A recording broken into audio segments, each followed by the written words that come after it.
Good evening, ladies and gentlemen. This is Live News Channel bringing you the latest updates from around the globe. I am Richard, and tonight we begin with a series of significant events making headlines worldwide. In a dramatic turn of events, South Korean lawmakers have voted to impeach President Yoon Suk-yeol following his controversial attempt to impose martial law earlier this month. The National Assembly passed the impeachment motion by a vote of 204-85, leading to the suspension of Yoon's presidential powers. Prime Minister Han Duck-soo has assumed the role of acting president.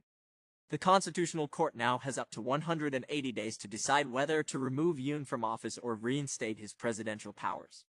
This marks the third impeachment of a sitting president in South Korea's history. In Gaza, a tragic loss has struck the medical community. Dr. Say Jaude, the last remaining bone surgeon in northern Gaza, was killed in an Israeli strike while on his way to work. Dr. Jaude had come out of retirement to assist during the ongoing conflict between Israel and Hamas. His death highlights the dire humanitarian situation in Gaza, where hospitals are struggling with a severe shortage of medical professionals and supplies.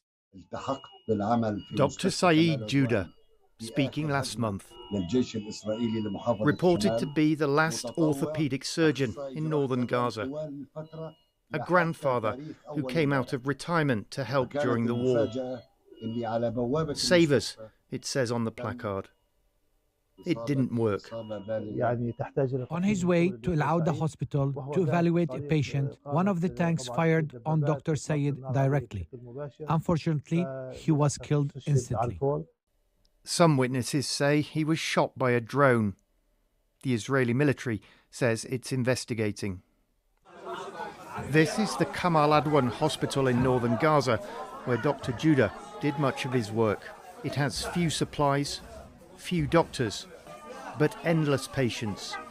The area in Jabalia has been under siege and under bombardment by Israeli forces for months, in an effort, they say, to stop Hamas from regrouping. Let's take a look in the UK. Prince Andrew has announced that he has ceased all contact with the Chinese businessman accused of being a spy. The businessman, known only as H6, was banned from the UK on national security grounds. Prince Andrew's office stated that he followed government advice and ended the relationship after concerns were raised. This development adds to the ongoing scrutiny of the Duke of York's associations and activities. Let's take a look. Well, we know that they had a very close working relationship, Anita, and we know that this man, known as H6, was invited to Prince Andrew's 60th birthday party in 2020, and that he was told that he could act on Prince Andrew's behalf when it came to talking to potential investors in China. So it was a close working relationship. There's also a letter from one of Prince Andrew's senior advisors describing this man at being the very top of the tree when it came to Prince Andrew's contacts. So Prince Andrew met this man, thought he was a Chinese businessman that could help him. However, the security services and then the Home Office believed that this man was in fact a spy and working for the Chinese Communist Party. So he was barred from the country last year by the then Home Secretary Suella Braverman, and his devices were seized and they were gone through, and there was various communications on there, letters and messages that they found to be very suspicious. Now, this man lodged an appeal, and as you said, he's now lost that appeal on national security grounds. This is very embarrassing for Prince Andrew, and of course it's not the first time that his relationships and also his judgment has been questioned. Of course, in 2019 he was essentially sacked as a working royal after his friendship with the convicted sex offender Jeffrey Epstein, so he no longer has any kind of public role for the royal family. Buckingham Palace have said they won't be commenting. He's no longer a working member of the royal family, and we've heard nothing from Prince Andrew himself. The Chinese embassy in London has said that there is always people in the UK willing to spread what they call baseless theories about Chinese spies. In Georgia, political turmoil continues as the country grapples with the aftermath of pro-EU protests. After 17 days of demonstrations, a former Manchester City footballer has been appointed as the new president. The protests were sparked by the government's decision to suspend EU membership talks, leading to widespread unrest and clashes with police.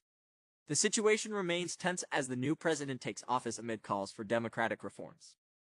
In Thailand, a bomb explosion at a festival in the Umphing district has resulted in 3 deaths and dozens of injuries. The blast occurred at the Red Cross Doi Loif affair, and authorities have arrested 2 suspects in connection with the attack. The explosion, believed to be caused by an improvised explosive device, has shocked the local community and prompted increased security measures at public events.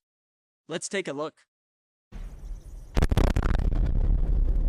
The blast went off in the heart of the popular central shopping district during dinner hour. This surveillance video from the moment of the explosion shows people being knocked to the ground, others scrambling for safety.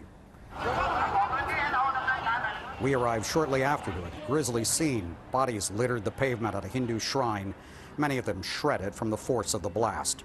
Rescue workers scrambled to help the wounded. Motorcycles were scorched and relegated to clumps of twisted metal. One bystander was shaken by what he had witnessed. I saw more than 5 dead bodies inside the shrine. And then I even see some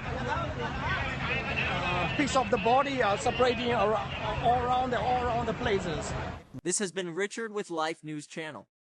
Stay tuned for more updates on what is trending around the world. Thank you for watching and bye for now.